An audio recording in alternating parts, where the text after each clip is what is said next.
솔직히 저는 모르겠어요. 남자와 여자, 여자와 남자.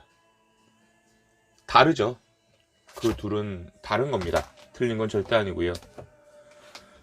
근데 우리는 사실 최근 들어서 그 둘을 틀리다고 말하는 경향들을 많이 접하고 있습니다. 무거운 건 남자가 옮겨야죠. 또 섬세한 여자가 하고, 때때로 남자들이 섬세한 걸 할 수도 있고 여자들이 무거운 걸 들 수도 있습니다. 남자가 바느질을 한다고 욕먹는 것도 웃기고, 여자가 노가다를 뛴다고 해서 욕먹을 짓도 아니고, 물론 남자가 애를 낳을 수는 없습니다. 그리고 여자가 보편적인, 우리가 흔히 말하는 평균이라는 기준에 보자면 남자보다 또 힘은 세지 않습니다. 그런데 근래 들어서 사실 우리나라의 여론과 미디어들, 특히나 모든 매체들은 이 갈라치기에 굉장히 혈안이 되어 있죠. 옛날에는 뭐 북한 빨갱이 좌빨 뭐 있었잖아요. 그런 거 아예 또 길게 말하면 정치 얘기인데, 결국은 남자 여자를 가르고 늙은이와 젊은이들을 가릅니다. 남녀노소를 갈라치게 하고, 또 그 와중에 뭐 똑같은 대학교인데 서울 캠퍼스와 지방 캠퍼스를 갈라치게 하고, 정시와 수시 또 특별 전형을 또 갈라치게 하고, 이것이 현재의 우리들의 자화상이 아닌가 싶습니다. 그런 면에서 이 책은 내가 이 책을 왜 골랐나 싶을 정도로 의아하지만 또 궁금하기도 했습니다. 삼인 출판사가 만들었습니다. 다르게 보기의 젠더 정치학, 여성, 영화에 묻다 라는 제목의 책인데요. 영화를 많이 읽고 또 관련된 업무를 하고 있는 박인영이라는 작가분께서 지은 책입니다. 영화 그렇죠. 사실은 영화판도 결국은 남자와 여자를 굳이 가르자면 여자보다 남자들이 현장에 더 많고 그렇습니다. 어쩔 수가 없죠. 무거운 짐들도 있고 반복되는 철야와 긴 대기 시간. 그러니까 아까 말한 그 보편적인 기준에 의하자면 남자가 여자보다 체력이 강한 건 사실이잖아요. 진리죠. 일종의 팩트이죠. 그건 아주 오래전 우리가 문명이란 걸 만들기 전부터, 수렵 생활을 할 때부터도 남자가 사냥을 해오면 아무튼 그런 등등. 물론 근데 지금은 어떤 남자와 여자의 생물학적인 힘의 강약을 떠나서 여자도 충분히 남자가 할 수 있는 일을 한다라는 거에 대한 저도 역시 이견은 없습니다만, 이 책은 결국은 영화 속에서 등장하는 남자 여자의 입장 차이, 그리고 그런 것들에 대한 이야기들을 꽤나 진지하게, 그리고 꽤나 제 개인적인 의견을 빗대어 말씀드리자면 비효율적으로, 소모적으로 이야기하고 있습니다. 물론 이런 부분들은 굉장히 좋아요. 2017년 흥행 탑 10에 든 영화들을 보면 포스터에 여자가 등장하는 영화들이 별로 없어요. 이게 가로 세로 총 16편 중에 여자들이 나오지 않는 작품이 12편입니다. 남자가가 사실은 강하죠. 나머지 4편은 뭐냐면 1987의 김태리, 신과 함께의 김향기, 꾼의 나나, 구남도의 이정현과 김수환 정도라고 합니다. 물론 남자만 나오는 포스터도 여자들이 나오는 포스터처럼 여러 명의 인물들이 질비하게 들어서 있기도 하지만, 아무래도 또 어떤 장르적인 쾌감을 얻기에는 여자보다 남자가 훨씬 더 펼칠 수 있는 진폭 혹은 스펙트럼이 더 넓다고 볼 수도 있을 거고요. 참 말 조심스러워지게 되네요. 그리고 또 책을 보면 그 서양의 어떤 진짜 이거 썸을 해야 되겠다, 그런 얘기를 하더라고요. 여자끼리 대화를 몇 번 하느냐, 그런 이상한 기준으로 아무튼 그래서 이게 남자 여자냐 여자 여자냐 이렇게 만드는 게 있는데, 우선은 그런 것 같아요. 젠더까지는 제가 품을 수 있겠어요. 근데 우리가 흔히 말하는 그 페미니즘, 페미니스트, 저는 개인적으로 그리 옳지 않다라고 보고 있고요. 그러니까 이런 거죠. 영화니까 영화를 빗대어 예를 들자면, 얘가 지금 뭐 영화에 대한 책을 얘기하고 있지만, 타이타닉에 우리가 타고 있습니다. 빙산과 충돌해서 배가 침몰하고 있어요. 뭐 타이타닉뿐만 아니라 거의 모든 배들이 침몰하는 가운데 벌어지는 가장 첫 번째 일이 무엇일 것 같습니까? 여자와 어린이들을 먼저 구출시키는 거죠. 또 이런 이야기 나옵니다. 뭐 종족 번식을 위해서, 뭐 사회의 미래를 위해서. 뭐 종족 번식은 여자 혼자 합니까? 그러니까 우리는 참 이상할이 많지. 주장을 하고 목청을 높여서 이야기를 하지만 또 애매한 지점에서는 참 또 기묘한 타협점을 찾고 있는 게 현실이죠. 사실 이 책을 보면서 혼자 정말 박장대소할 만큼 웃었어요.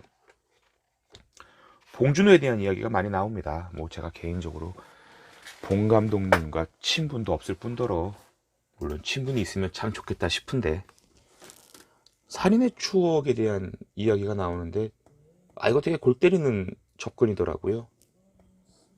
아니 그럼 80년대에 경기도 화성 경찰서에 여직원이 많겠습니까? 남직원이 많겠습니까? 80년대입니다.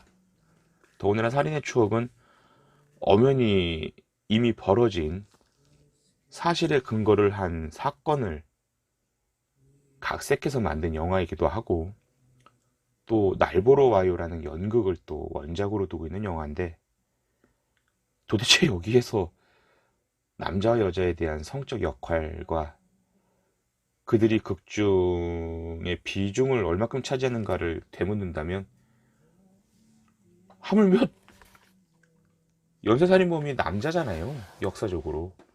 그럼 여자애를 죽이겠죠. 그게 극중 주인공인 송강호의 아내 역할로 나온 여배우이거나 어린 청소년이거나, 물론 그 각색의 접점에서는 봉준호 감독의 개인적인 감독의 역량이 필요하게 됐다고는 하지만, 모르겠어요. 이게 지금 비판을 위한 비판인지 반대를 위한 반대인지, 색안경을 끼워도 이렇게 낄 수 있을까 싶을 정도의 좀 개인적인 허탈감이 들었습니다.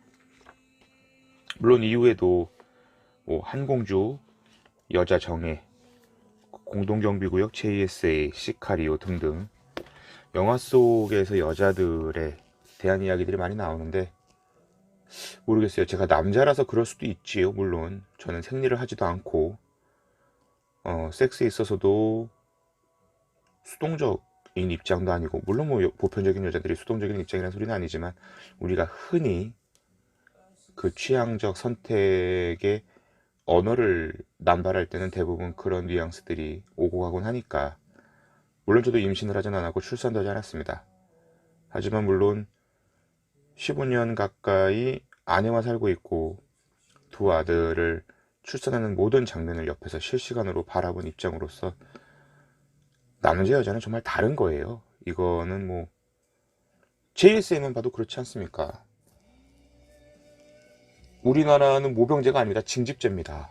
남자들은 다 군대 갑니다. 병신 아닌 이상 군대 가고요. 저는 병신이어서 군대 면제받았지만, 군대 간 애들이 전방에서 북한 군인들이랑 침묵질을 하다가 사건이 벌어졌습니다. 또 이거 해결한다고 남자 군인 내려왔으면 또 욕했을 거예요. 도대체 이 영화엔 여자가 없다. 당연하지. 전방에서 일어난 군인들 사건인데 여자가 있을 수 있겠습니까? 그러니까 영화에서도 김태호 배우의 여자친구 이영애 외에는 여자가 등장할 이유가 없죠. 사실은 포커스는 이미 그 사건에 초점을 두고 있고, 이야기는 굉장히 급진적으로 달려가고 있고, 사실 당시만 하더라도 우리가 북한군인에 대한 이해가 지금처럼 보편적으로 굉장히 온화하지 못했던 시절인데, 근데 이 책에서는 이영의 극중 역할에 대해서 깝니다. 또 어쩔 수가 없지. 전방에서 일어난 군인들 이야기인데, 이스라엘도 아니고 미국도 아닌데, 미국의 여자 군인들에 대한 이야기도 있지 않습니까? 엣지 오브 투모로우 같은 거 보십시오. 백날 뒤지다가 깨는 톰 크루즈도 상사인 에밀리 블런트와 쇠가 빠지게, 그건 어쩔 수 없지. 그럼 미국은 그러니까 우리나라 또 여자 징집죄 난리 납니다. 이것도 네? 칼 맞아 죽어요. 이거 발언한 사람들은 빽 거리겠죠. 또 여자가 무슨 군대냐. 다른 거예요. 다른 거. 국민의 4대 의무 중에 병의 의무가 있죠. 남자의 4대 의무라고 하지 않습니까? 않습니다. 국민의 4대 의무. 그러니까 우리는 헌법의 가장 큰 범주의 모든 국민을 어떤 국가의 안보와 보안을 위한, 내가 지금 뭐 법령을 얘기하는 건 아니고요. 하지만 남자 여자는 다르기 때문에 우리는 다 이해를 하죠. 여자의, 물론 뭐 원하시는 분들은 여군 되시면 됩니다. 그걸 제가 막을 건 없고. 그러니까 설정부터가 그런 흐름인 거고, 그 다름을 틀리다 혹은 비약하다 라고 설정을 해버리니까 저는 현기증이 나더라고요. 물론 그 작가가 언급하는 봉준호 감독이 그가 만든 필모들에 대해서 언급을 할 때 여자 엄마에 대한 존재에 대한 설명이 이 책을 쓴 작가의 시점처럼 조금은 부족하거나 조금은 성에 차지 않는다라는 부분은 저도 사실은 좀 한 35%, 한 40, 한 2% 정도는 동의를 해요. 근데 그건 감독의 개인적인 주관이죠. 감독이 무슨 뭐 예수도 아니고 석가모니도 아니고 그냥 그 사람도 영화를 좋아하는 덕후일 뿐이고요. 봉준호 감독이 우리 사회의 어떤 남자 여자를 구분짓는 정체성 혹은 기준점이 되는 이정표나 어떤 나침반의 빨간색 방향타도 아니죠. 그냥 봉준호란 감독도 있고 이창동이란 감독도 있고 쿠엔틴 타란티노란 감독도 있을 겁니다. 영화에는 무수히 많은 남자들과 여자들이 등장을 하죠. 어린이와 늙은이도 등장을 하고 양키, 동양인, 깜둥이 뭐 다 등장을 하죠. 누구나 다 등장을 해요. 근데 이것들을 이런 주제의식으로 바라다 본다면 과연 어떤 영화가 이 주제의식으로부터 자유로울 수 있을까? 저는 단 한 편도 없다고 보고요. 물론 근데 그런 건 있어요. 이 사회가 암묵적으로 혹은 부당한 어떤 타협을 바탕으로 여자의 어떤 성적 정체성 혹은 뭐 유리천장이라고들 하죠. 뭐 그런 등등의 어떤 설정들로 인해서 점점 더 압박을 가해오는 것들은 분명히 있을 거예요. 그건 전혀 없다고는 감히 말 못하겠습니다. 근데 그걸 물론 바꾸고 이기고 고쳐야죠. 근데 사실 우리나라만 하더라도 버선, 고무신, 갓, 도포를 입지 않은 지 이제 고작 80년도 채 안 됐거든요. 한참 먼 이야기고, 그러니까 이 멀다는 거는 그만큼 남았다는 뜻이 아니라 계속 발전해가고 있는 시류인 거죠. 이게 적당한 비유가 될지 모르겠지만 우리나라 전기요금이 다른 나라에 비해서 저렴한 이유 중에 하나가, 다른 나라는 전기라는, 그러니까 보편적인 전기 설비가 인프라에 설치되고 깔린 게 우리보다 4, 50년, 뭐 길게는 100년 가까이 더 멉니다. 그러니까 그들은 결국 그 유지보수 비용이 많이 발생을 해서 전기요금이 상대적으로 높다고는 하고요. 아프리카 얘기 아니고요. 유럽과 서양의 얘기인데, 그에 비해 우리는 전기 설비가 세팅된 지 이제 고작 7, 80년밖에 안 됐죠.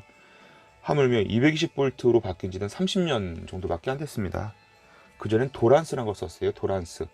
뭔지 아실란가 모르겠지만 집은 국가 정책에 의해서 220V로 바뀌었는데 집에는 가전제품이 110V라 그러면은 그 외 집 짓는 벽돌을 한 4장 정도 옆으로 위로 하나하나씩 싸가지고 만든 한 6, 7kg짜리 도란스에다가 110V짜리 돼지코를 끼고 도란스로부터 나오는 전기 플러그를 또 집 벽에다가 꽂으면 호환이 되는 시절이 있었어요. 그러니까 우리는 그만큼 늙고 더딘 거죠. 근현대사에. 그러니까 뭐 이런 거예요. 제가 뭐 히치콕 감독의 영화를 지금 다시 보더라도 지금으로부터 5, 60년 전 영화임에도 불구하고 남녀가 길방하고 뭐 여자들의 인권 뭐 우리나라 지금의 우리나라보다 훨씬 더 성장했죠. 물론 우리도 그렇게 나아가야 됩니다. 그걸 제가 나아가지 말자라고 하는 얘기가 아니라 이 점진적으로 달라지고 더 좋아지는 시류에서 너무 많은 걸 단 한순간에 이루려고 하는 건 아닌가. 이것도 좀 해석하면 좀 이상하게 들릴 수 있겠지만 근데 저는 그래요. 다른 거예요. 저도 사실 사무실에서 일을 하지만 가끔 여직원들이 탕비실에서 머뭇거리면 이렇게 들여다봅니다. 그러면은 그 파란색 물병 있잖아요. 정수기에 엎어져 꼽는 거. 제가 해요. 그 여직원은 저보다 힘이 약하고 저는 힘이 세니까. 만약에 저보다 힘이 훨씬 더 센 여직원이 있다면 전 걔를 시켰을 거예요.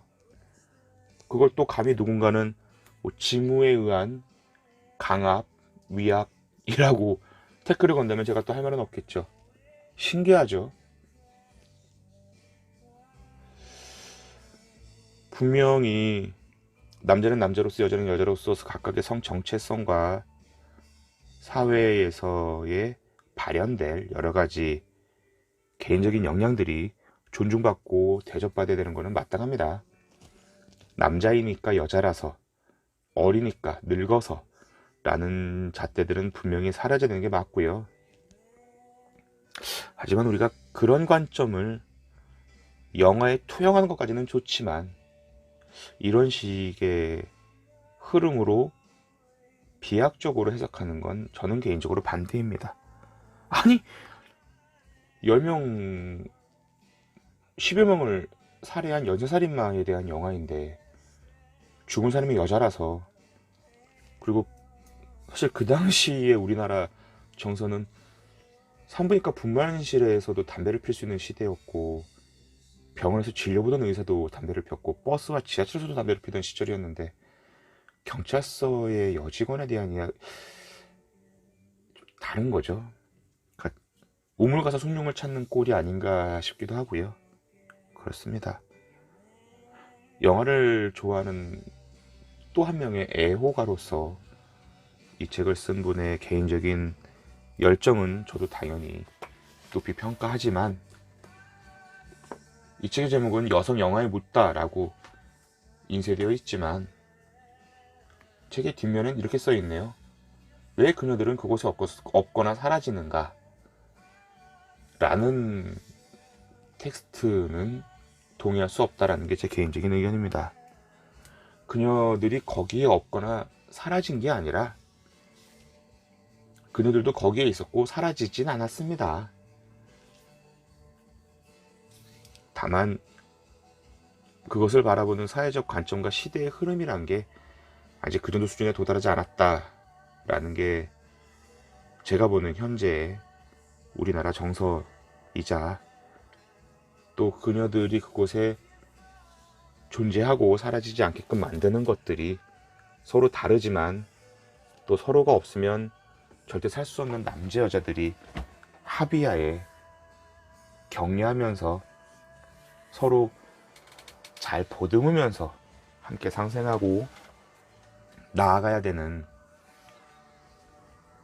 친구와도 같은 마음의 우정을 만들어야 되는 게 이 모든 것들을 해결하는 가이드라인이 아닌가 또 싶습니다. 남자 여자 편가르고 좌파 우파 편가르고 빨갱이랑 남조선 편가르고 친일파는 편가르도 됩니다. 더 이상 그 소모적인 그리고 그렇지만 우리가 반드시 다달아야 할 우리의 근시안적인 책임의 결승점까지는 이의생각하는 마음으로 3인 사각하는 마음으로 서로의 어깨에 손을 얹고 열심히 묵묵하게 끝까지 달려가야 할 것 같습니다.